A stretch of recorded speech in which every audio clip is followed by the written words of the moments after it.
இன்னைக்கு நம்ம பார்க்க போகிறது design of RCC rectangular long காலமாக நம்ம பார்க்க போகிறோம். இப்போ நான் டேட்டா எழுத போகிறேன், பார்த்துக்கோங்க. காலமோட சைஸ், காலம் size 400 mm into 300 mm. Next பார்த்தீங்கன்னா கிரேடு கொடுத்துட்டாங்க, M30 grade concrete. So FCK ஓட value 30 Newton per mm square. So grade of steel கொடுத்துட்டாங்க, Fe 415, Fi is equal to 415 Newton per mm square. அடுத்தது effective length at x direction 6000 mm. Effective length at y direction 5000 mm. Unsupported length capital L is equal to 7000 mm. So ultimate factor load 1500 kilonewton. Factored moment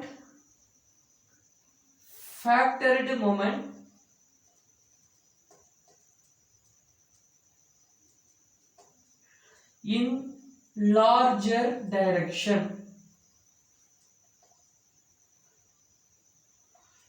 40 kilonewton meter at top, 22.5 kilonewton meter at bottom. Factored moment in shorter direction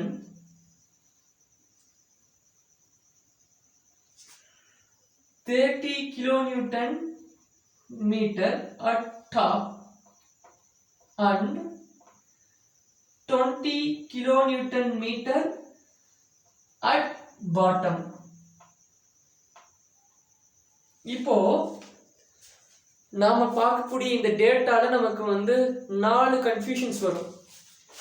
effective length வந்து ரெண்டு டைரக்ஷனுமே ஒண்ணா வரணுமே, நல்லா கவனிச்சுக்கோங்க. இது ஒரு ப்ராப்ளமா இருக்கும், இது ஒரு கன்ஃபியூஷனா இருக்கும். ஸோ ரெண்டு மொமெண்ட் இருக்கு, இதுவும் கன்ஃபியூஷனா இருக்கும். ஸோ இதுல வந்து நம்ம ப்ராக்டிக்கலா நம்ம இப்போ எப்படின்னு நம்ம பார்க்க போறோம். நல்லா கவனிச்சுட்டீங்கன்னா இப்போ வந்து இது 400 mm into 300 mm காலம்ங்க. ஸோ உங்களுக்கு தெரியும். So shorter direction 300 mm, longer direction 400 mm. இது 3D வரையலாம். இப்போ நல்லா கவனிச்சுட்டோங்க. அப்போ இங்க ஒரு எஃபெக்டிவ் லென்த் இருக்குமா, லோட் அப்ளை ஆன என்ன ஆகும், லென்த் வந்து இங்க ஒரு எஃபெக்டிவ் லென்த் வரும். இது வந்து LEX 6000 mm அப்படிங்கிறான். அதாவது 400 mm சைட்ல வந்து கர்வ் ஆகும்போது effective length at x direction is equal to 600 mm. So இதுதான் x. ஸோ இது வந்து y direction, 300 mm y direction. இது பார்த்துட்டீங்கன்னா இப்படி வளைஞ்சிருக்கு, இதனுடைய லென்த் வேரி ஆயிருக்கு. So 6000 mm. அதே மாதிரி இதுலையும் என்ன இருக்கும், உங்களுக்கு வந்து எஃபெக்டிவ் லென்த் வரும். அப்போ இது 300 mm சைஸ்ல ஒரு கர்வ் உருவாகும், எஃபெக்டிவ் லென்த் உருவாகும். அது வந்து 5000 mm அப்படிங்கிறான். So it is x, it is and y. So effective length in x direction என்ன, effective length in y direction நமக்கு தெரிஞ்சிருச்சு. நெக்ஸ்ட் ஒன் பார்த்துட்டீங்கன்னா மொமெண்ட் வந்து இதுல ரெண்டு மொமெண்ட் இருக்கு, moment at top, moment at bottom. இதுலயும் வந்து moment at top, moment at bottom இருக்கு. ஸோ இந்த moment at top, moment at bottom எப்படி வருதுன்னு பார்க்கலாம். நல்லா கவனிச்சுக்கோங்க.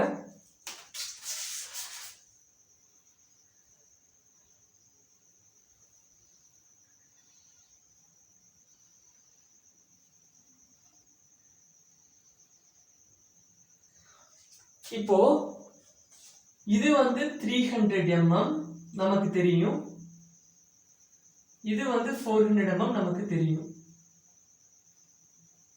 இப்போ டாப்ல ஒரு மொமெண்ட் வருது, பாட்டத்துல ஒரு மொமெண்ட் வருது அப்படிங்கிறாங்க. அதாவது factored moment in larger direction, factored moment in shorter direction, ரெண்டுலையுமே டாப்லையும் பாட்டத்திலையும் மொமெண்ட் வருது அப்படின்னு சொல்றோம். நல்லா கவனிச்சுக்கோங்க.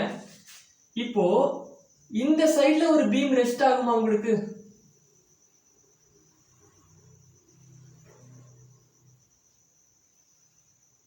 சோ இங்க ஒரு பீம் ரெஸ்ட் ஆகும்.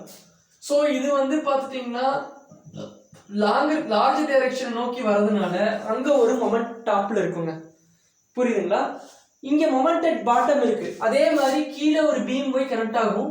ஒரு ஃப்ரேம்ல பாத்தீங்கன்னா காலம் வந்துட்டே இருக்கும், பீம் இடையில போய் ஜாயின் ஆகும். ஸோ இங்க ஒரு மொமெண்ட் அட் டாப் வரும். இங்க இந்த பீம்னால, ஸோ இந்த டைரக்ஷன்ல இருந்து இந்த பீம்னால வரக்கூடியது வந்து மொமெண்ட் அட் பாட்டம். ஓகேங்களா? Moment at top, moment at bottom. So larger சைட்ல போய் பீம் சப்போர்ட் ஆகிற பீம்க்கு ஆன மொமெண்ட் இங்க வரும்.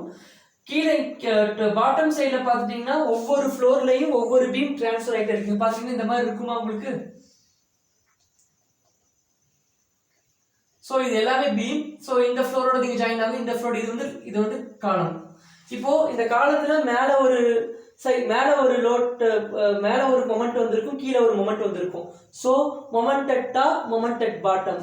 அதே மாதிரி ஷார்ட்டர் ஸ்பேன்ல ஒரு பீம் போய் ரெஸ்ட் ஆகுங்க. ஷார்ட்டர் ஸ்பேன்ல ஒரு பீம் போய் ரெஸ்ட் ஆகும். இப்போ எப்படின்னு பார்த்துக்கலாம்.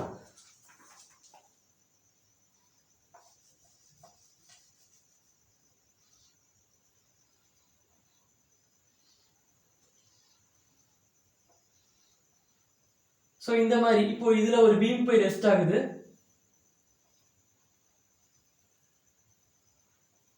ஸோ அதே மாதிரி கீழேயும் போய் ரெஸ்ட் ஆகுமா ஒரு பீம்? ஸோ அப்போ அதுக்கு ஒரு மொமெண்ட் வரும், அதுக்கு பாட்டத்தில் ஒரு மொமெண்ட் வரும். இப்போ எக்ஸாம்பிள் ஸ்டார்ட் ரோ எடுத்துக்கலாம். ஸ்டார்ட் ரோல வந்து நம்ம என்ன ஆகும் அப்படின்னு பார்த்தீங்கன்னா, இப்போ ஒரு அனலைஸ் பண்றோம் அப்படின்னா, ஒரு பெரிய ஃப்ரேம் அனலைஸ் பண்ணிட்டு இருப்போம். அனலைஸ் பண்ணும்போது பார்த்துட்டீங்கன்னா இந்த மாதிரி வந்திருக்கும். இந்த பீமை இந்த காலத்தை நீங்க செலக்ட் பண்ணீங்கன்னா இந்த காலத்துடைய ப்ராப்பர்ட்டிஸ், இதுல ரியாக்ட் ஆகக்கூடிய moment at u, moment at x, moment at y, moment at z னு கொடுத்திருப்பான். சோ இந்த காலத்தை நீங்க செலக்ட் பண்ணும்போது மொமெண்ட் அட் டாப் என்ன, இந்த பக்கத்துல இருக்கக்கூடிய மொமெண்ட் என்ன, இந்த பக்கத்துல இருக்கக்கூடிய மொமெண்ட் என்னன்னு கொடுப்பான். டாப்ல என்ன மொமெண்ட், பாட்டத்துல என்ன மொமெண்ட் கொடுப்பான்.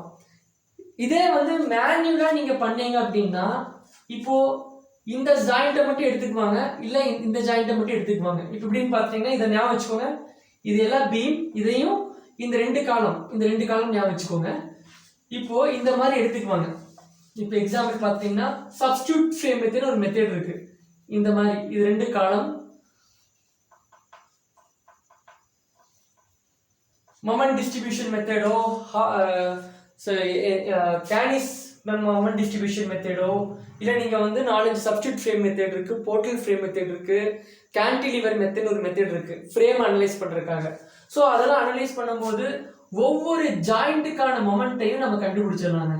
அப்போ இப்போ பார்த்தீங்கன்னா இது ஒரு காலம், இந்த காலத்தினுடைய டாப் மொமெண்ட் என்ன, பாட்டம் மொமெண்ட் என்ன, ஸோ வந்து ஈஸியாக கண்டுபிடிச்சிடலாம். இப்போ ரெண்டு டைரக்ஷன் இருக்கும், இப்படி போற பீம், இப்படி போற பீம் இருக்கும், எக்ஸ் டைரக்ஷன், இப்போ Y direction, Z direction, vertical axis வச்சுக்கலாம். இப்போ இந்த பக்கம் போற பீமுக்கான மொமெண்ட் இதுல ஆக்ட் ஆகும். ஸோ வந்து பாத்தீங்கன்னா ரெண்டு மொமெண்ட் இருக்கு. So factored moment at top at bottom, factor moment in shorter direction top and bottom. So உங்களுக்கு வந்து ரெண்டு மொமெண்ட் எப்படி வந்து தெரியும். இதே மாதிரி இந்த பக்கத்துல இருந்து ஒரு ஃப்ரேம் வருமா, அப்போ இந்த இடத்துல உங்களுக்கு என்ன வரும், மொமெண்டட் ஒய், இது வந்து மொமெண்டட் எக்ஸ். உங்களுக்கு புரிஞ்சுங்களா? டவுட் இல்லையே? Okay, right. இப்போ நம்ம வந்து டிசைனுக்குள்ள போறோம். டிசைனுக்குள்ள போகும்போது எப்படின்னு பார்க்கலாம். ஃபர்ஸ்ட் வந்து நம்ம என்ன பண்ணுவோம்னு பார்த்துட்டீங்கன்னா ஸ்லெண்டர்னஸ் ரேஷியோ கால்குலேட் பண்ணணுங்க. Slenderness ratio what is mean by long column. Long column என்னன்னு பார்த்துட்டீங்கன்னா slenderness ratio is greater than 12 is called long column. Long காலத்துக்கு டெஃபினேஷன், ப்ராப்பரான டெஃபினேஷன் பார்த்துட்டோம்னா effective length of the column divided by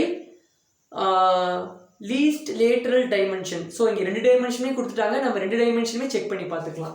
so first one பார்த்துட்டிங்கன்னா லாமிடா X டைரக்ஷனுக்கு பார்த்துக்கலாம். L effective X divided by D. So long நம்ம உங்களுக்கு தெரியும் D வந்து என்ன பண்ணிட்டேன் 400 mm, பி வந்து 300 mm. ஸோ எஃபெக்டிவ் லென்த் வந்து பார்த்துட்டிங்கன்னா 6000 L in X direction divide by D 400 போட்டிங்கன்னா 15. ஸோ இது வந்து 12 விட ஜாஸ்தியாக இருக்குது. So it is a long காலம். அதே மாதிரி slenderness ratio in y direction L effective y divided by b. So 5000 divided by 300. So 16.7 it is greater than 12. இப்போ நல்லா கவனிச்சுக்கோங்க. இதுல இருந்து நாம என்ன பண்றோம், இந்த வேல்யூ 15 16.7 இது ரெண்டையும் நாம என்ன இத வச்சு அடிஷனல் மொமெண்ட் கண்டுபிடிப்போம். என்ன அடிஷனல் மொமெண்ட் பார்த்துட்டீங்கன்னா ஸ்லெண்டர் காலம் அப்படிங்கிறதுக்காக நம்ம வந்து அடிஷனல் மொமெண்ட்டை ஆட் பண்ணணுங்க. எப்படின்னு பார்க்கலாம். ஸோ நமக்கு என்ன ஞாபகம் வச்சுக்கணும், 15 16.7 ஞாபகம் வச்சுக்கணும். SP16 எடுத்துக்கோங்க. அதில் பார்த்துட்டிங்கன்னா பேஜ் நம்பர் 106 டேபிள் 1ல் வந்து நாம் வந்து ஒரு விஷயத்தை கண்டுபிடிக்கணும். இப்போ பார்த்துட்டிங்கன்னா அடிஷ்னல் மொமெண்ட்டுக்கான additional moment and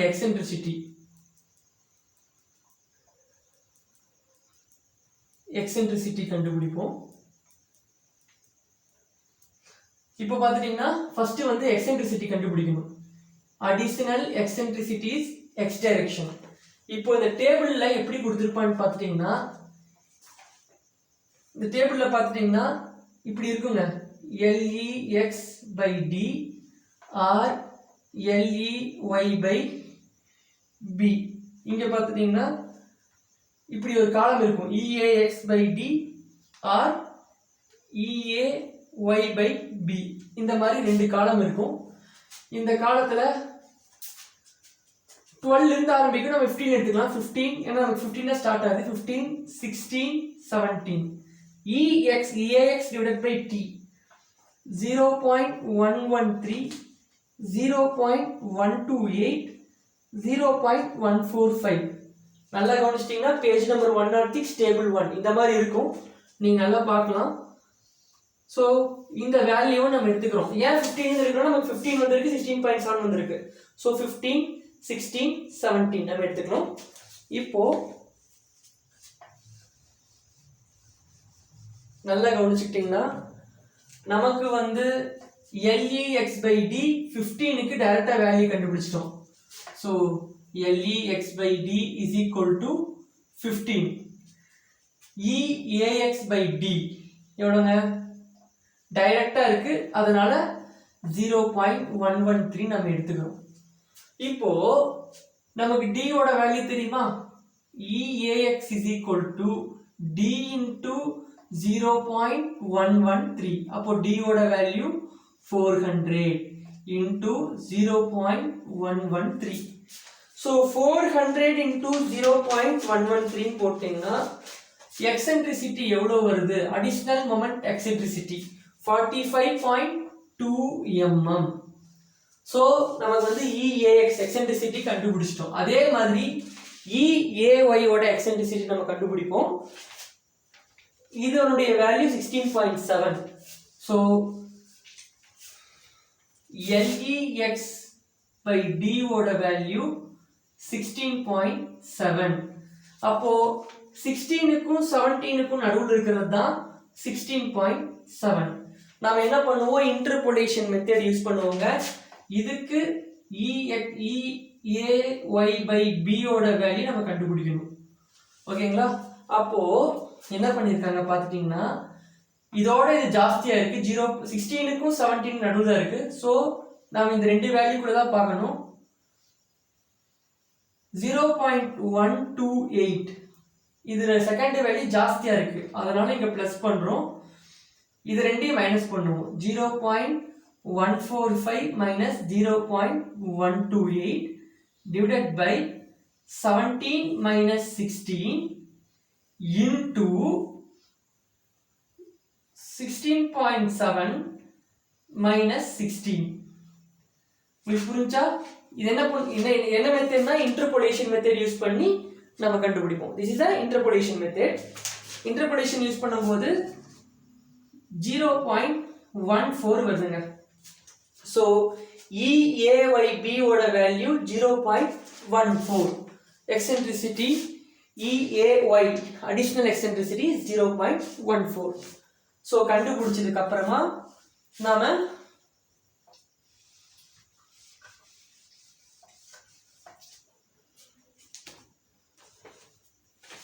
so EAY by B is equal to 0.14. so eccentricity at y direction is equal to 0.14 into B, 300 mm.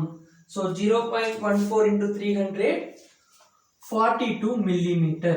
அப்போ நமக்கு ரெண்டுமே கண்டுபிடிச்சிட்டோம். so x ல என்ன y ல என்ன.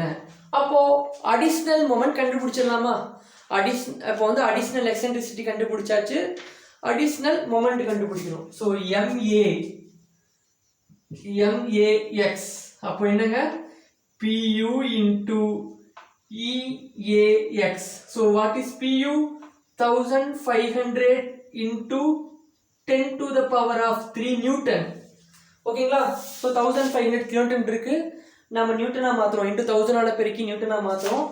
eccentricity at x direction பார்த்தீங்கன்னா additional eccentricity 45.2 mm. so moment at additional moment எவ்வளவுன்னு பார்த்தோம்னா 67.8 into 10 to the power of 6 Newton mm.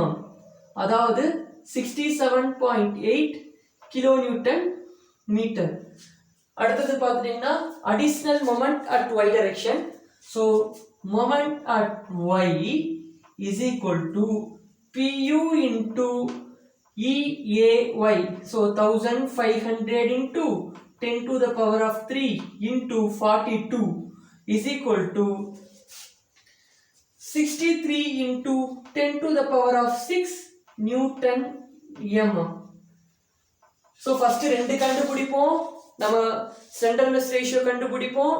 Second one பார்த்தீங்கன்னா அடிஷனல் எக்ஸென்ட்ரிசிட்டி கண்டுபிடிப்போம். தேர்ட் ஒன் அந்த அடிஷனல் எக்ஸென்ட்ரிசிட்டி வச்சு அடிஷனல் மொமெண்ட் கண்டுபிடிச்சிட்டோம். So 63 kilo newton metre. So நம்ம additional moment வரை கண்டுபிடிச்சிட்டோம். நெக்ஸ்ட் நம்ம என்ன பண்ண போறோம்னு பார்த்துட்டீங்கன்னா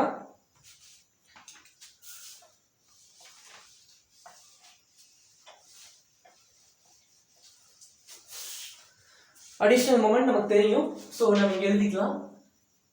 MAX is equal to 67.8 kilonewton meter. Additional moment at y direction is equal to 63 kilonewton meter.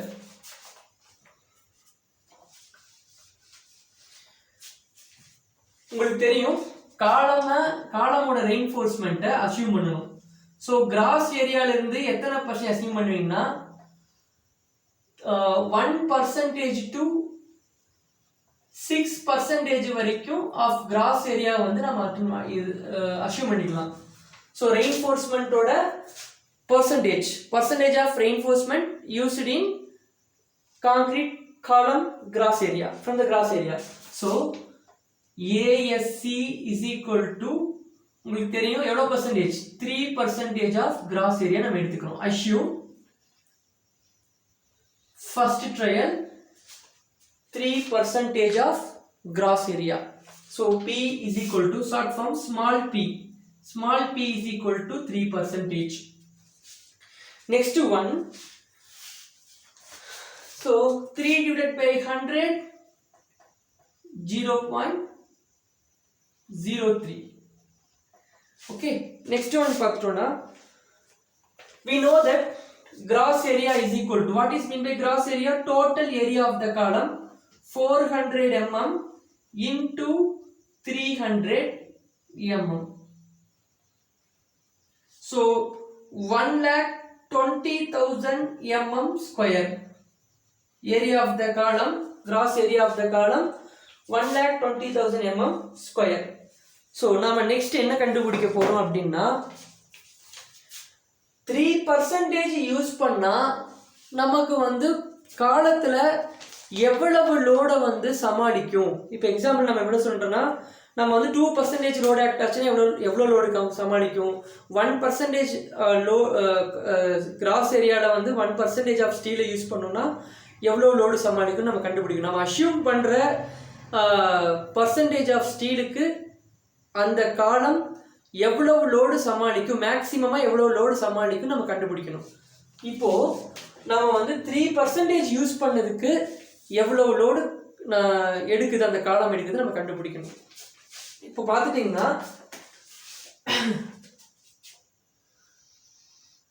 Chart 63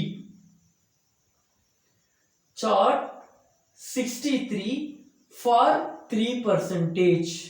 இப்போ என்ன எதுக்காக இந்த சார்ட் 63 பார்க்கணும், எதுக்காக இந்த சார்ட் 63 ஃபார் 3% எதுக்காக இந்த சார்ட் 63 பார்த்துட்டோம்னா PU/AG கண்டுபிடிக்கணுங்க. PU/AG கண்டுபிடிக்கணும். இப்போ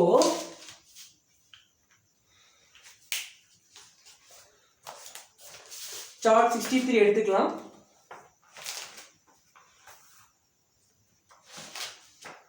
ஸோ திஸ் இஸ் சார்ட் 63. இப்போ சார்ட் 63 வந்து பார்த்துட்டிங்கன்னா நமக்கு வந்து இருக்கிறது 3% எடுத்துக்கிறோம்.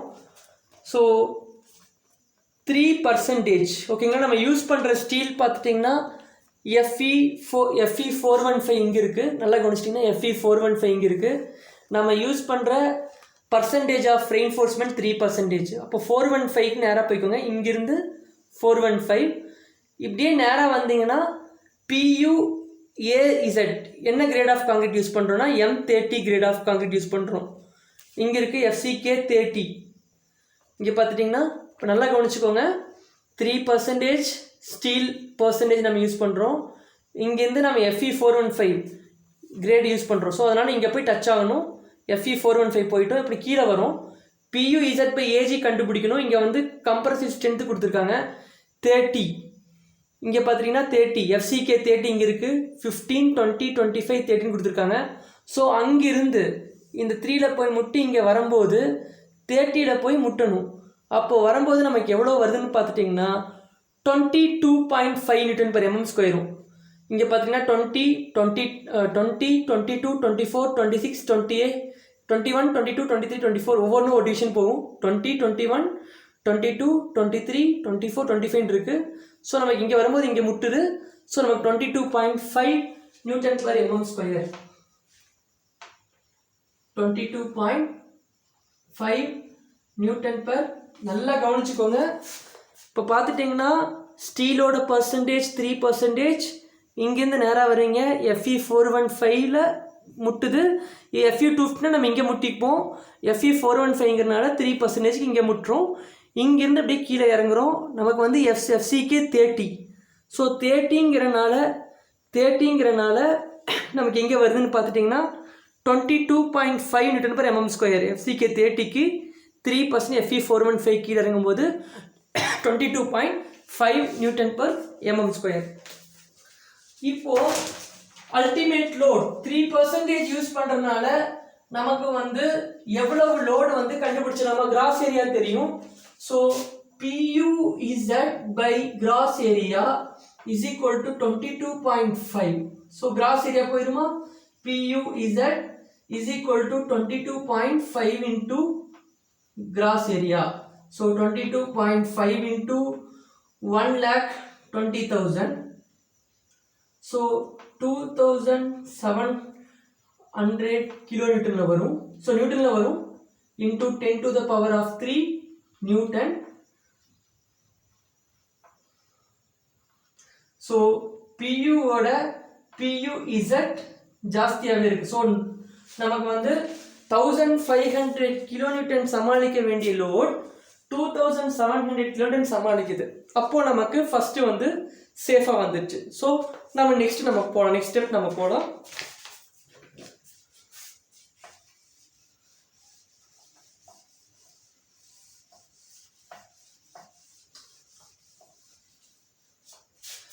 நெக்ஸ்ட் ஒன் பார்த்துட்டோம்னா calculation of PB, buckling load நம்ம கண்டுபிடிக்கணும் இல்லைங்களா, அதான் வந்து பிபின்னு சொல்றோம். ஃபர்ஸ்ட் வந்து நம்ம என்ன பண்ணணும் அப்படின்னா அஷ்யூம் பண்ணணும் 25 mm dia rod யூஸ் பண்றோம். Clear cover 40 mm. ஸோ உங்களுக்கு தெரியும்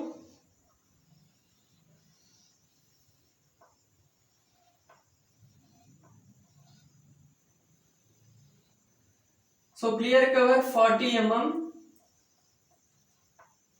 clear cover 40 mm in column. So it is radius 12.5 mm. D dash கண்டுபிடிக்கணும். What is mean by D dash? Effective cover. So D dash is equal to 40 mm plus 25 divided by 2. So 25 divided by 2, 12.5 mm. So 52.5 mm. So we know that D dash is equal to 52.5 mm. Next, பார்த்துட்டீங்கன்னா calculation of buckling load. இதுக்கு வந்து SP16ல formula இருக்கு, நம்ம கண்டுபிடிக்கணும்.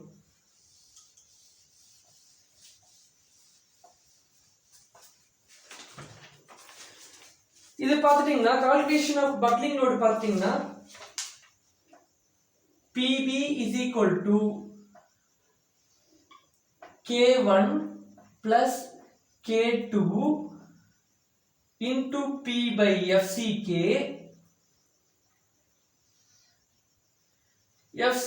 into B into D.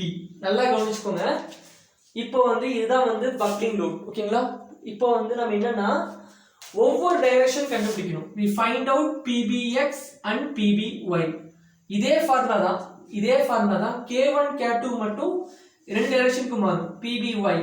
so first we find out PBX, அதுக்கு வந்து K1 கண்டுபிடிக்கணும், K2 கண்டுபிடிக்கணும். K1 K2 is PBY க்கு வேற மாதிரி இருக்கும், PBX க்கு வேற மாதிரி இருக்கும். அது ஒண்ணே தான் டிஃபரன்ஸ் இந்த பக்லிங் லோட்ல. இப்போ பார்த்துட்டீங்கன்னா ஃபர்ஸ்ட் ஒன் வந்து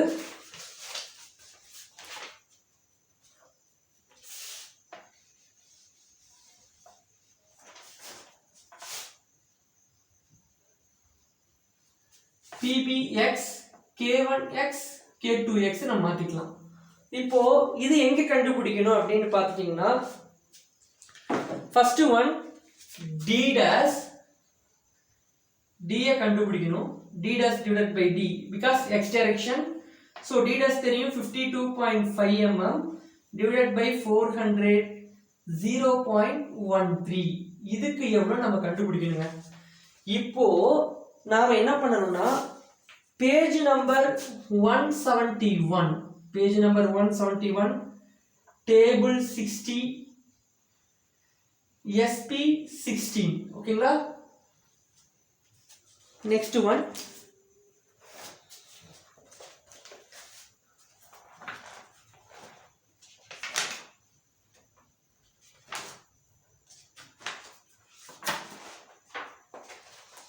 so இந்த டேபிள் காலத்தில் இருக்கு, நல்லா கவனிச்சிட்டீங்கன்னா டேபிள் காலம் இது வந்து K1 ஓட வேல்யூ.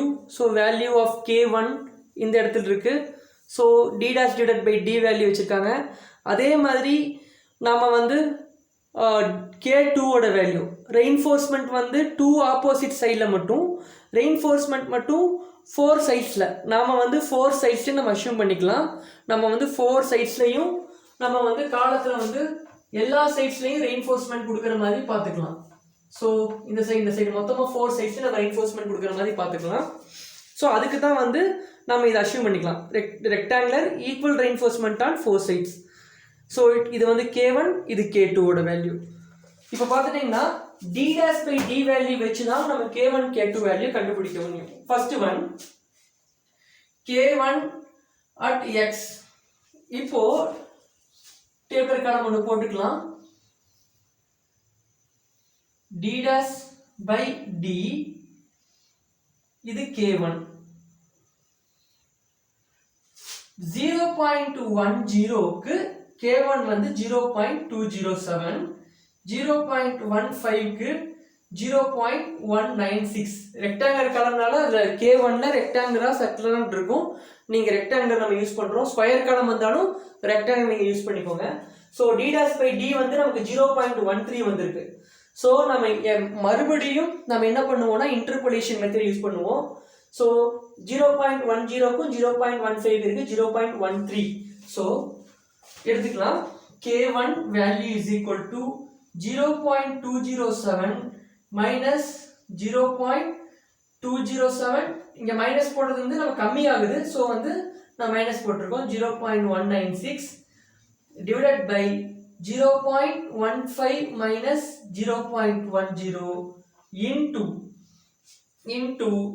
0.13 minus 0.10. so k1 ஓட வேல்யூ பார்த்துட்டீங்கன்னா கண்டுபிடிச்சிட்டோம். கால்குலேட்டர் வச்சு நம்ம போட்டா நமக்கு வந்துரும். k1 ஓட value 0.200. so interpolation method use பண்ணிக்கலாம். 0.13 க்கு நமக்கு என்னன்னு கண்டுபிடிக்கணும். so k1 ஓட வேல்யூ 0.200. so நமக்கு வந்து k1 x வேல்யூ நமக்கு தெரிஞ்சிருச்சு. என்னது 0.200. next one k2.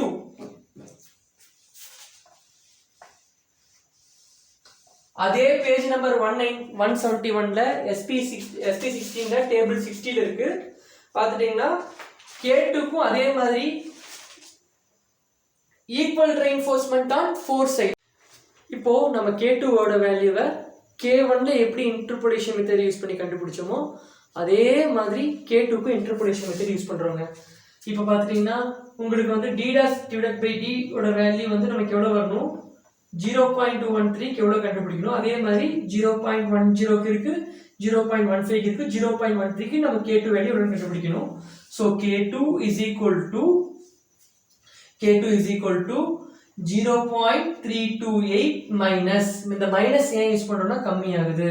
so 0.328 minus 0.203 divided by 0.15 minus 0.10 into 0.13 minus 0.10 போட்டீங்கன்னா 0.253. எதுக்கு? k2 ஓட வேல்யூ, k2x ஓட வேல்யூ நமக்கு தெரிஞ்சிருச்சு. k2x ஓட வேல்யூ பாத்தீங்கன்னா 0.253. as usual k1 கண்டுபிடிச்ச மாதிரி தான் k2க்கு இன்டர்போலேஷன் மெத்தட் யூஸ் பண்றோம். அதுல டேபிள் அதே டேபிள்ல கீழ இருக்கும் k1 வேல்யூ, k2 வேல்யூ அது கீழ இருக்கும். 4 சைட்ஸ் நம்ம ரெயின்ஃபோர்ஸ்மென்ட் ப்ரொவைட் பண்றோம். இப்போ நம்ம வேல்யூ சப்ஸ்டிட்யூட் பண்ணி pbx கண்டுபிடிக்கலாம். pbx, so pbx is equal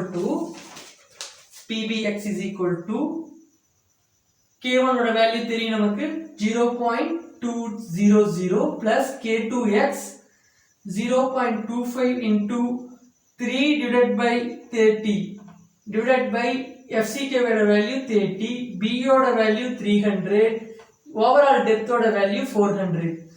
போட்டீங்கன்னா 810 into 10 to the power of 3 newton. Kilo நியூட்டன்ல சொன்னோம்னா 810 கிலோ நியூட்டன். pbx ஓட வேல்யூ 810 கிலோ நியூட்டன். சேம்ங்க, pb ஓட வேல்யூ அதே மாதிரி தான். k1y k2y இது மட்டும் மாறும். k1y k2y மட்டும் மாறும். பார்த்துட்டீங்கன்னா pby k1y k2y. இப்போ இது அதே மாதிரி k1 k2 அதே டேபிள் காலத்துல இருக்கக்கூடிய k1 வேல்யூ k2 வேல்யூ மறுபடியும் இன்டர்போலேஷன்ஸ் பண்ணி நம்ம கண்டுபிடிப்போம். இப்போ பார்த்துட்டீங்கன்னா அதுல d dash divided by d ன்னு போட்டிருப்போம், இதுல d dash divided by b ன்னு போடுவோம். அவ்வளவுதாங்க. சோ d dash நமக்கு தெரியும் 52.5 divided by 300 is equal to 0.18. so 0.18. இதுக்கு k1 கண்டுபிடிக்கணும். k1y k2y கண்டுபிடிக்கணும். டேபிளர் கலம் போட்டுக்கலாம், இன்டர்போலேஷன் போடணும். So d dash divided by p k1y. இப்போ பார்த்துட்டிங்கன்னா 0.15க்கும் 0.20க்கும் பார்ப்போம். 0.196, 0.184. ஸோ k1y ஓட வேல்யூ as usual 0.196 கம்மியாகுது. ஸோ மைனஸ் பண்ணுறோம். 0.196 minus 0.184 divided by 0.20 minus 0.15 into 0.18 minus 0.15. Suppose k1y ஓட வேல்யூ தெரிஞ்சுக்கிட்டோம். k1y ஓட வேல்யூ 0.189ங்க.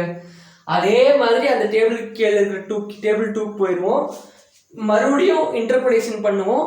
அது வந்து நான் ஸ்கிப் பண்ணிக்கிறேன். ஸோ டைரெக்டாக k2 ஓட வேல்யூ டைரெக்டாக போட்டுக்கிறேன். k2y ஓட வேல்யூ பார்த்துட்டிங்கன்னா 0.098. உங்களுக்கு நான் சொல்கிறது உங்களுக்கு புரிஞ்சா நான் ஸ்கிப் பண்ணிக்கிறேன். அந்த இதை வந்து நான் ஸ்கிப் பண்ணிக்கிறேன். மறுபடியும் கீழே போவோம். ரெயின்ஃபோர்ஸ்மெண்ட் ப்ரொவைடட் அட் 4 டைரக்ஷன்ஸ் போயிட்டு FE415 கிரேட் இருக்கும். FE415 பக்கத்தில் அது லைனாக போயிட்டு இருக்கும். 0.10க்கு எவ்வளோ, 0.15க்கு எவ்வளோ, 0.20க்கு எவ்வளோ, இந்த மாதிரி போயிட்டு இருக்கும். நம்ம எடுத்து நம்ம இது பண்ணிக்கணும், அவ்வளோதான். ஸோ k2y-ஓட வேல்யூ கண்டுபிடிச்சிட்டோம். So from this we find out PBY. Substitute பண்றோம். K1 and K2 substitute பண்றோம். So PBY is equal to K1y 0.189 plus 0.098 into 3 divided by 30 FCK into 30. We know that B value 300, we know that depth value 400. From this, PBY value is equal to 715.68 into 10 to the power of 3 Newton. So converted to kilonewton is equal to 715.68 kilonewton. So PBX ஓட value கண்டுபிடிச்சிட்டோம், PBY ஓட value கண்டுபிடிச்சிட்டோம். இப்போ நம்ம என்ன பண்றோம்னு பார்த்தீங்கன்னா, next step என்ன பண்ண போறோம்னு பார்த்தீங்கன்னா, PBX அடுத்தது capital KX, capital KX, capital KY இந்த வேல்யூ கண்டுபிடிக்கணுங்க. KX ஓட வேல்யூ பார்த்து ஃபார்முலா இருக்கு. கோட் புக்ல IS 4562 கோட் புக்ல இந்த formula பார்த்துப்பீங்க. PUZ minus PU divided by PUZ minus PBX. PBX ஓட வேல்யூ தெரியும், PUZ ஓட வேல்யூ தெரியும். So KY PUZ minus PU divided by PUZ minus PBY. So இது ஒன்று மட்டும் தான் மாறுது, செக் பண்ணிக்கோங்க. ஸோ நமக்கு கிராஃப் மூலியமா கண்டுபிடிச்ச லோட் இந்த 3% யூஸ் பண்ணனால, ஸ்டீல் யூஸ் பண்ணுறனால எவ்வளவு லோடு சமாளிக்கும்னா 2700 கிலோமீட்டர் சமாளிக்கும். So 2700 kilonewton minus ultimate load, that means factored load. Factored load வந்து எவ்வளவு ஆக்ட் ஆகுதுன்னு நம்ம கண்டுபிடிக்கணும். வெச்சிருக்கோம், क्वेश्चनல கொடுத்திருக்காங்க 1500 kilonewton டேட்டா இருக்கு. PUZ சேம் 2700 minus PBX ஓட வேல்யூ பார்த்துட்டீங்கன்னா 810 kilonewton. So KX ஓட வேல்யூ 0.63. அதே மாதிரி சேம் 2700 minus 1500 क्वेश्चन இருக்கு. factored compressive load 2700 minus 715.68. so 0.60. KX ஓட வேல்யூ கண்டுபிடிச்சிட்டோம், KY ஓட வேல்யூ கண்டுபிடிச்சிட்டோம். இப்போ additional moment is multiplied by KX and KY. நம்ம ஸ்டார்டிங்ல ஒரு ரெண்டு மொமெண்ட் கண்டுபிடிச்சோம் இல்லைங்களா, அந்த அடிஷனல் மொமெண்ட் கண்டுபிடிச்சிருப்போம். அந்த அடிஷனல் மொமெண்ட் எடுத்து இந்த KX-உம் moment at X, moment additional moment at X into KX, additional moment into Y into KY. So பார்த்துட்டிங்கன்னா additional moment at X is equal to 67.8 into 0.63 போட்டுக்கலாம் 42.71 kilonewton meter. Moment, additional moment at y is equal to 63 into 0.60 is equal to 37.8 kilonewton meter. So நமக்கு additional moment கூட நம்ம என்ன பண்ணணுங்க, இந்த kx உம் ky நம்ம multiply பண்றோம். additional moment கூட இந்த capital kx ஐயும் additional moment at x 67.8 into 0.63 63 into 0.60 additional moment at y 63 km meter. ஸ்டார்டிங்ல கண்டுபிடிச்ச மொமெண்ட் கூட நாம வந்து இந்த வேல்யூவை மல்டிப்ளை பண்றோம். நெக்ஸ்ட் ஸ்டெப், இப்போ moment in the column is மாடிஃபைடுங்கறாங்க. இந்த கண்டுபிடிச்ச மொமெண்ட்ல இருந்து நம்ம மாடிஃபை பண்றோம். as per IS 4560 2000 படி modified moment in the column, modified moment in the column modify பண்றோங்க. IS 456 2000ல class 38.7.1 of the codeல வந்து நீங்க பாத்துக்கிட்டீங்கன்னா சொல்லிருக்காங்க. சோ வந்து modify moment in the column னு சொல்லிருக்காங்க. இப்போ வந்து MUX நாம ப்ராப்ளத்துல கொடுத்த மொமெண்ட் நம்ம அனலைஸ் பண்ணும்போது ஒரு மொமெண்ட் வந்திருக்கு இல்லையா, உங்களுக்கு ஸ்டார்டிங்ல moment at top, moment at bottom in larger direction, moment at shorter direction, moment at top, moment at bottom, மொத்தம் 4 மொமெண்ட் கொடுத்திருப்பாங்க. ஒன்னு லார்ஜ் டைரக்ஷனுக்கு, ஒன்னு ஷார்ட் டைரக்ஷனுக்கு. அதுல என்ன பண்ண சொல்லிருக்காங்கன்னா 0.6 ஆல அது பெருக்கு. டாப்ல வரக்கூடிய moment 0.6 into 40 minus 0.4 into 22.5 is equal to 15 kilonewton meter. 15 kilonewton meter moment uy. அதே மாதிரி ஷார்ட்டர் டைரக்ஷன் கண்டுபிடிக்க சொல்லிருக்காங்க. 0.6 into top moment 30 minus 0.4 into bottom moment 20 is equal to 10 kilonewton meter கண்டுபிடிச்சிட்டோம். நெக்ஸ்ட் எக்ஸென்ட்ரிசிட்டி கண்டுபிடிப்போங்க. இப்போ வந்து இது ஷார்ட் காலம் நம்ம யூஸ் பண்ணுவோம் இல்லைங்களா, unsupported length of the column divided by 500 plus dimension of the column divided by 30, large direction by 30, shorter ரெண்டு டைரக்ஷன் கண்டுபிடிக்கணும். EX EY. இப்போ பார்த்துட்டோம்னா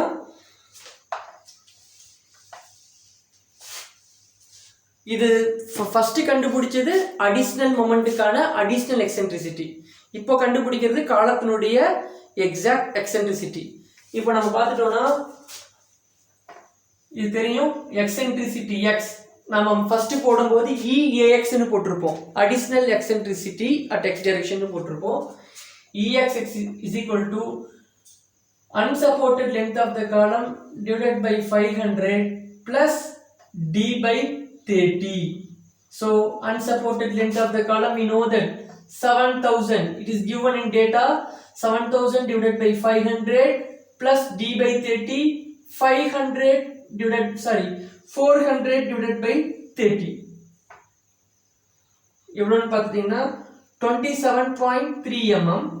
அதே மாதிரி eccentricity at y L divided by 500 plus d by 30 is equal to 7000 divided by 500 plus 300 divided by 30 is equal to எவ்வளவுன்னு பார்த்தோம்னா 24 mm வருதுங்க.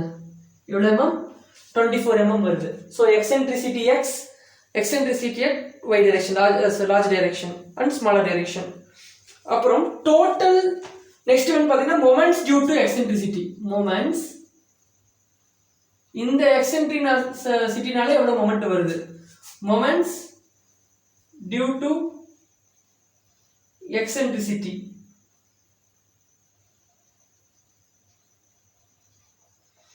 So MUX பெரியவங்களுக்கு PU ultimate moment factored moment into eccentricity x MUY PU into EY. So நல்லா கவனிச்சிட்டாங்க 1500 into 10 to the power of 3 into 27.3 mm. அதே மாதிரி 1500 into 10 to the power of 3 eccentricity at y 24 mm is equal to பார்த்தீங்கன்னா 40.95 into 10 to the power of 6 Newton mm. So it is converted to kilonewton meter. 40.95 kilonewton meter is equal to 36 into 10 to the power of 6 Newton mm. It is converted to kilonewton meter. 36 kilonewton meter. So moment due to eccentricity கண்டுபிடிச்சிட்டோங்க. இப்போ நாம என்ன பண்ணனும்னா total moment கண்டுபிடிக்கணும். Total moment for which the column designed. இப்போ வந்து மொத்த moment காலத்தோட மொத்த மொமெண்ட் நம்ம கண்டுபிடிக்கணும். எவ்வளவு ஆக்ட் நம்ம கண்டுபிடிக்கலாம்.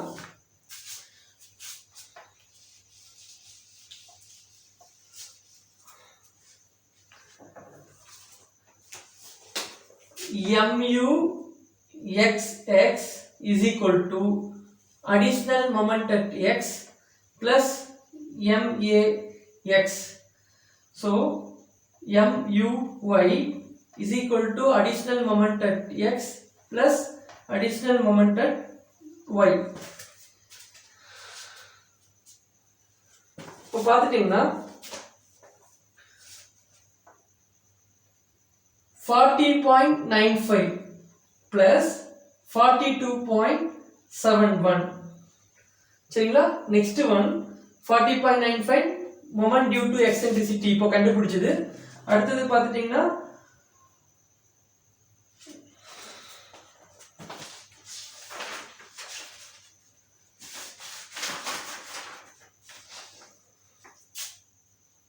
36 plus 37.8 is இது வந்து பார்த்தா 83.6 kilonewton meter. இது வந்து 73.8 kilonewton meter. இப்போ நாம வந்து இத்தனை மொமெண்ட் கண்டுபிடிச்சிருக்கோமே, எந்தெந்த மொமெண்ட் எடுத்துக்கோன்னு பார்த்துட்டீங்கன்னா கடைசியா கண்டுபிடிச்ச moment due to eccentricity plus நாம வந்து மொமெண்ட் அட் எக்ஸ் டைரக்ஷன் இப்போ இதுக்கு முன்னால கண்டுபிடிச்சோம். என்னன்னு பார்த்துட்டீங்கன்னா அந்த 36 வருது இல்லைங்களா, 36 40.95. ஸோ இது வந்து எக்ஸென்ட்ரிசிட்டிக்கான மொமெண்ட். இது பார்த்துட்டீங்கன்னா additional moment is multiplied by KX and கேஒய்னு போட்டோம் இல்லையா, நல்லா கவனிச்சுக்கோங்க. கேஎக்ஸையும் கேஒய்யும் மல்டிப்ளை பண்ணியிருப்போம். இந்த மொமெண்ட் கேஎக்ஸும் கேஒயோட மல்டிப்ளை பண்ணியிருப்போம். 37.8ம் 42.7.1ம் கேஎக்ஸும் கேஒயால மல்டிப்ளை பண்ண மொமெண்ட். இது வந்து எக்ஸென்ட்ரிசிட்டிக்கான மொமெண்ட். இதனால ஞாபகம் வச்சுக்கோங்க, கேஎக்ஸ் கேஒய்னால வச்சிருக்க மொமெண்ட். நடுவில் ஒரு மொமெண்ட் கண்டுபிடிச்சேன் இல்லையா, 0.6 into இந்த மாதிரி ஒரு மொமெண்ட் கண்டுபிடிச்சேன் இல்லையா, அந்த மொமெண்ட் பார்த்துட்டீங்கன்னா மொமெண்ட்ஸ் டியூ டு எக்ஸென்ட்ரிசிட்டிக்கு வருது இல்லைங்களா, அந்த மொமெண்டோட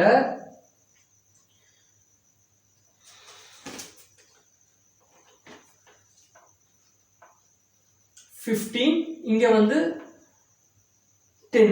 இந்த 15 நம்ம கண்டுபிடிச்சோம் இல்லையா, 0.6 into something போட்டு நம்ம கண்டுபிடிச்சோம். Top 0.6 into top moment minus 0.4 into top moment நம்ம கண்டுபிடிச்சோம். அது எதுக்காகன்னு பார்த்துட்டீங்கன்னா இந்த மொமெண்ட் டியூ டு எக்ஸென்ட்ரிசிட்டி வருது இல்லைங்களா, இந்த மொமெண்ட்டுக்கு கம்மியா இந்த மொமெண்ட் இருக்கக்கூடாது. அப்படி கம்மியா வந்துச்சுன்னா இந்த 15 கிலோமீட்டர் மீட்டர் தான் எடுக்கணும். எக்ஸாம்பிள் இங்க வந்து 13 வந்துச்சுன்னா நீங்க நம்ம என்ன எடுக்கணும், 15 நம்ம ஆட் பண்ணிக்கணும்.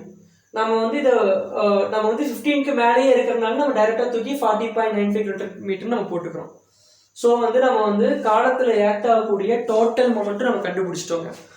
நெக்ஸ்ட் வந்து பார்த்துட்டோம்னா நம்ம டிசைன் கண்டுபிடிக்கணுங்க.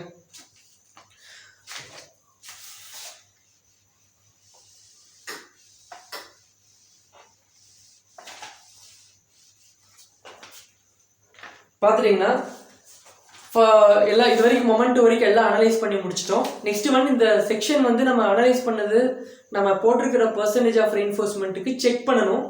இந்த ரொம்ப சேஃபா இல்லையா அப்படிங்கிறது நம்ம செக் பண்ணணும். The section is to be checked.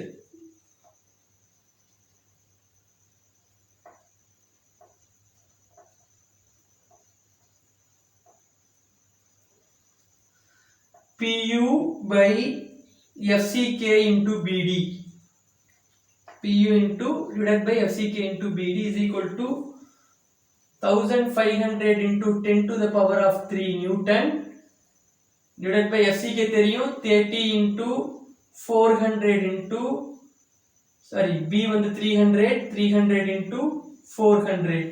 இதனுடைய வேல்யூ பார்த்தீங்கன்னா 0.417. Next one P by FCK. P by FCK is equal to percentage of reinforcement எடுத்துக்கணும் 3% எடுத்துக்கோம். 3 by 30 is equal to 0.10. இப்போ நாம என்ன பண்ணணும், சார்ட் எடுத்துக்கணுங்க. SP16ல சார்ட் எடுத்துக்கிறோம். Referring to the chart,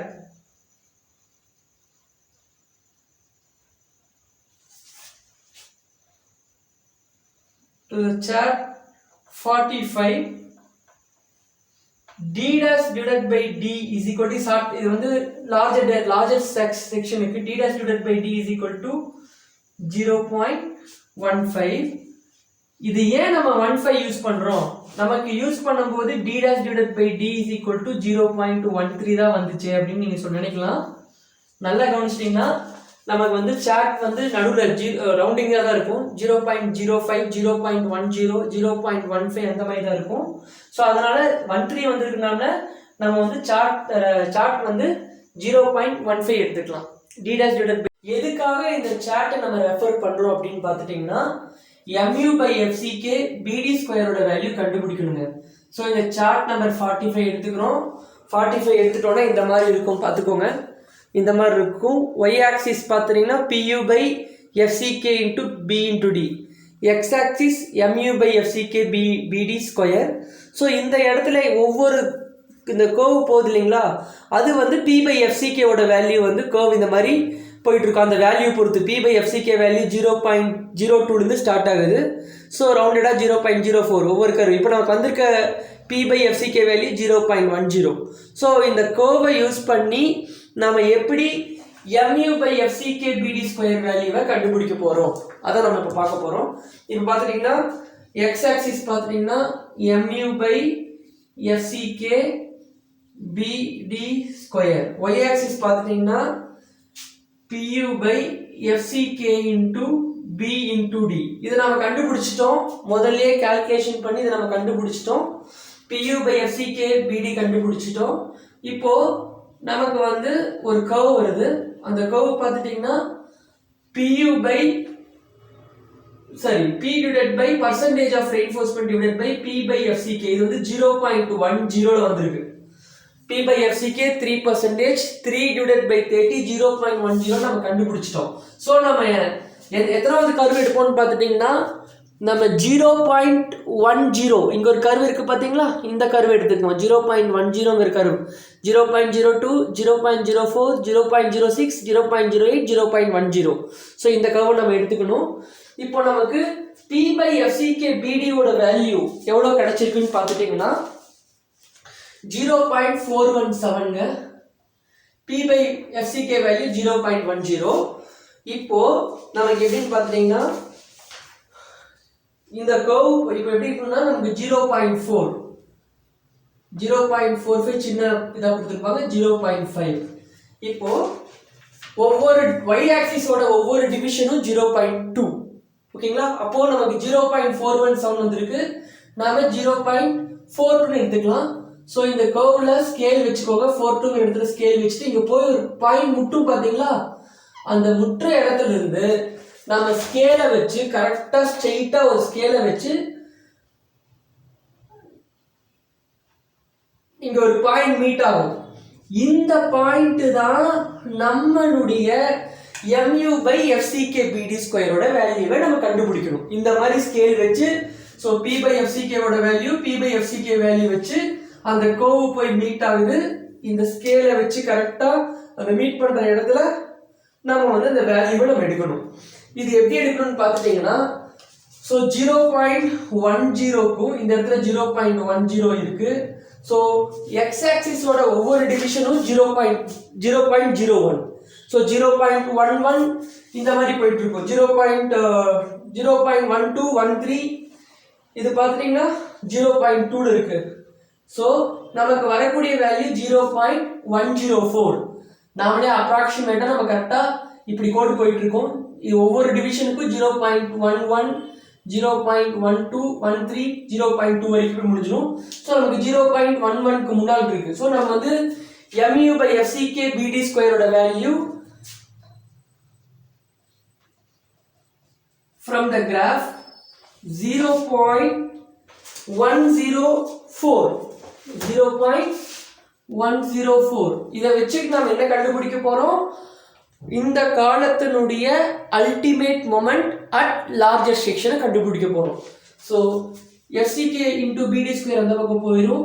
mu is equal to 0.104 into fck into b into d square.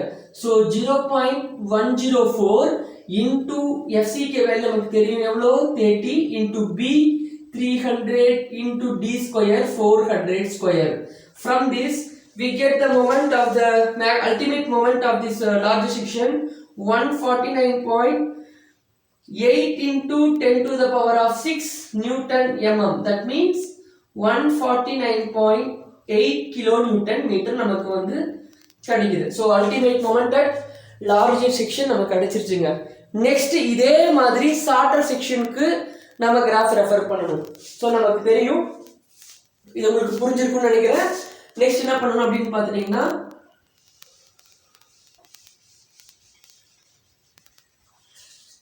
இப்போ shorter section d dash divided by b ஓகேங்களா. இது வந்து நமக்கு 0.18 வந்திருக்கும்.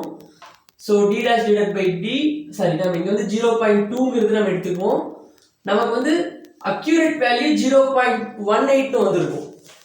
d dash divided by b ஓட values for shorter direction y d dash divided by b is equal to 0.18. ஆனால் சார்ட்ல rounded வேல்யூவாக தான் இருக்கும். ஒவ்வொரு 55 இருக்குதா இருக்கும், 55 டிவிஷன் தான் இருக்கும். ஸோ 0.15க்கு அப்புறம் 0.2 அதுக்கப்புறம் நமக்கு வந்து வந்திருக்கக்கூடிய வேல்யூ 0.18.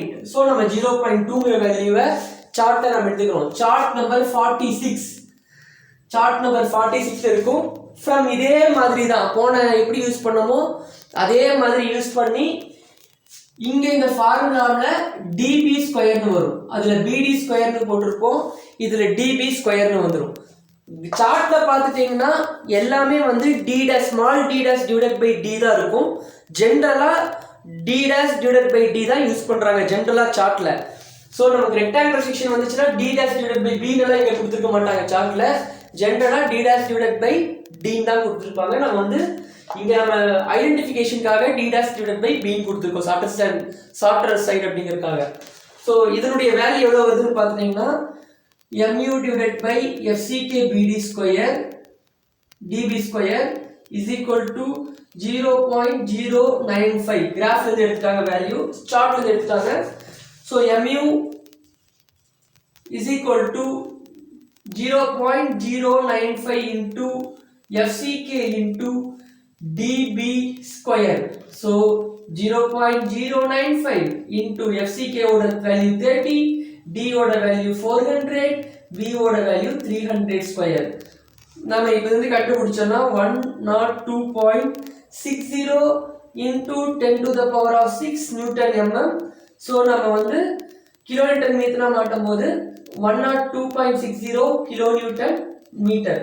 ஸோ நம்ம அல்டிமேட் மொமெண்டின் ஷார்ட்டர் டைரக்ஷனை நம்ம கண்டுபிடிச்சிட்டோம். நெக்ஸ்ட் நம்ம என்ன பண்ணணும்னு பார்த்துட்டிங்கன்னா இது வரைக்கும் புரிஞ்சிருக்கணும். கொஞ்சம் கிராஃப் வச்சு பொறுமையாக பாருங்க. சார்ட் அந்த சார்ட் பேஜ் நம்பர் சார்ட் 46 வச்சு நீங்கள் பொறுமையாக பார்த்துட்டிங்கன்னா உங்களுக்கு புரியும்.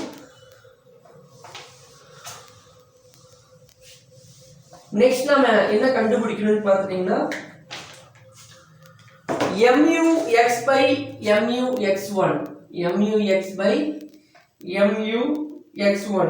So now 83.66 divided by 149.8. இது நாம இப்போ இந்த கிராஃப் யூஸ் பண்ணி அல்டிமேட் மொமெண்ட் கண்டுபிடிச்சோம் இல்லையா 149.8 அந்த மொமெண்ட் அந்த ரெண்டு மொமெண்ட்டையும் ஆட் பண்ணிப்போம் இல்லையா 83.66. ஸோ டிவைட் பை பார்த்தீங்கன்னா இதனுடைய value 0.56. So MUY divided by MUY1. So முதல்ல நம்ம ஆட் பண்ணதுடைய மொமெண்ட் 73.8 divided by 102.60. இதனுடைய value 0.72. next one PU by PUZ 1000 ultimate factor load நமக்கு தெரியும் क्वेश्चनல கொடுத்திருக்கான் 1500 kilonewton divided by 2000 ultimate load 2700 kilonewton. so 0.56. இப்போ நாம என்ன பண்ணுவோம்னு பார்த்துட்டீங்கன்னா ஃபைனலா ஒரு செக் பண்றோங்க. இந்த செக் எதுக்காகனா நம்ம காலம் ஓவராலா சேஃபா இல்லையான்னு செக் பண்றதுக்காக. இப்போ இங்க ஒரு PU by PUZ கால்குலேட் பண்ணிட்டோம் இல்லீங்களா? இந்த MUX by MUY divided by இந்த ரெண்டு வேல்யூ வெச்சிட்டு இதுக்கு ஒரு PU by PUZ வேல்யூ கண்டுபிடிப்போங்க. அந்த வேல்யூ இது வந்து சார்ட் வேல்யூ சார்ட்ல வரக்கூடிய வேல்யூ PU by PUZ இந்த ரெண்டு மொமெண்ட்டுக்கும் இது கண்டுபிடிச்சிருவோம். இது வந்து PU by PUZ இது வந்து சார்ட்ல வெச்சுக்கலாம். சார்ட்டோட வேல்யூ இந்த சார்ட்ல வரக்கூடிய வேல்யூ பார்த்துட்டீங்கன்னா இதோட கம்மியா இருக்கணும். சார்ட்டோட வேல்யூ வந்து கம்மியா இருக்கணும். PU by PUZ chart. So இந்த சார்ட்டோட வேல்யூ வந்து கம்மியா இருக்கணும். சோ 0.56 குள்ளார இது இருக்கணும். 0.54 0.53 0.52 இருக்கணும். இத தாண்டி இருக்க கூடாது. PU by 0.56 வந்திருக்கு 0.58 னு போயிர கூடாது. வந்தா அது நாட் சேஃப். இப்போ நம்ம சார்ட் எடுத்துக்கலாம். சார்ட் நம்பர் 64ங்க. இந்த செக் பண்றதுக்கான சார்ட் வந்து 64. இந்த ஷார்ட் ஃபார்ம் பண்றதுக்காக நான் எழுதிக்கிறேன் 0.56 0.72. இப்போ நம்ம வந்து PU by PZ 0.56. சோ நம்ம சார்ட்டோட வேல்யூ கண்டுபிடிக்கணும். PU by PZ சார்ட்டோட வேல்யூ கண்டுபிடிக்கணும்.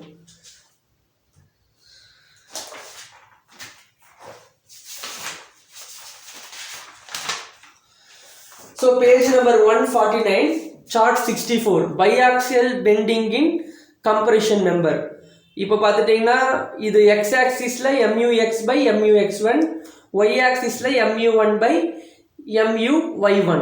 இப்போ இந்த ரெண்டு வேல்யூ போய் மீட் பண்ற இடம் தான் நமக்கு வந்து என்னன்னா PU by PZ சார்ட். இந்த சார்ட்ல வரக்கூடிய PU by PZ கண்டுபிடிக்கணும்.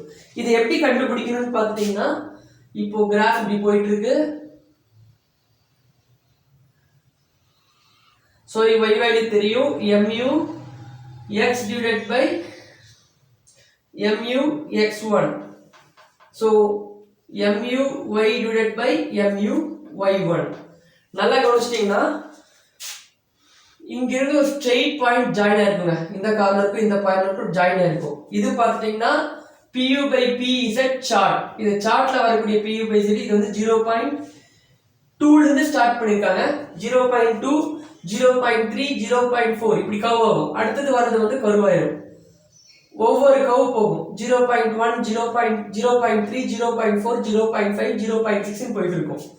இப்போ எக்ஸாம்பிள் இது வந்து 0.5 க்கு 0.6 க்கு நடுவுல வருது. நான் எப்படி கிராஃபோட வேல்யூ எடுக்கலாம்? இப்படி தான் எடுக்கணும் மீட் ஆகும். ஓகேங்களா? இப்போ 0.72 நமக்கு வருது. இங்க 0.7 இருக்கு. இதுக்கு மேல லைட்டா சோ 0.75 0.8 இருக்கு. சோ இந்த மேல லீனியரா இங்க போய் முட்டும்.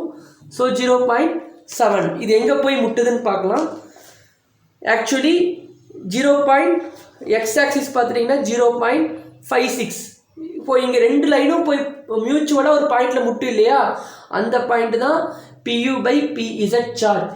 ஸோ இந்த 0.72 இப்போ 0.7 0.8 0.75 0.72 இந்த இடத்துல வரும். இப்போ இது எங்க போய் முடியுதுன்னு பார்த்துட்டீங்கன்னா இந்த இடத்துல போய் முடியுதுங்க. இந்த 0. இந்த இடத்துல போய் முட்டுது. ஸோ இதுக்கு நேராக எவ்வளோ வருதுன்னு பார்த்துட்டீங்கன்னா 0.56 இந்த இடத்துல போய் இறங்குது.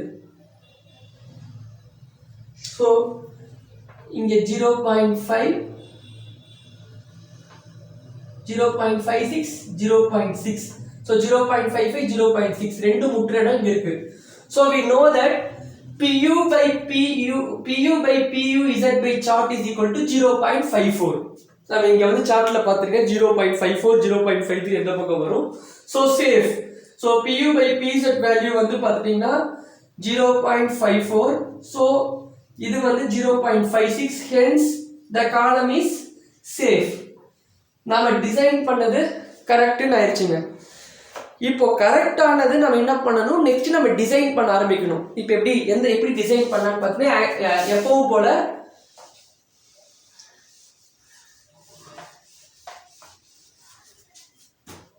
ஏரியா ஆஃப் ஸ்டீலின் லாங்கிடியூட் அண்ட் கம்ப்ரெஷனோட ஏரியா ஆஃப் ஸ்டீலை கண்டுபிடிப்போம். So percentage of reinforcement divided by 100 into gross area B into D.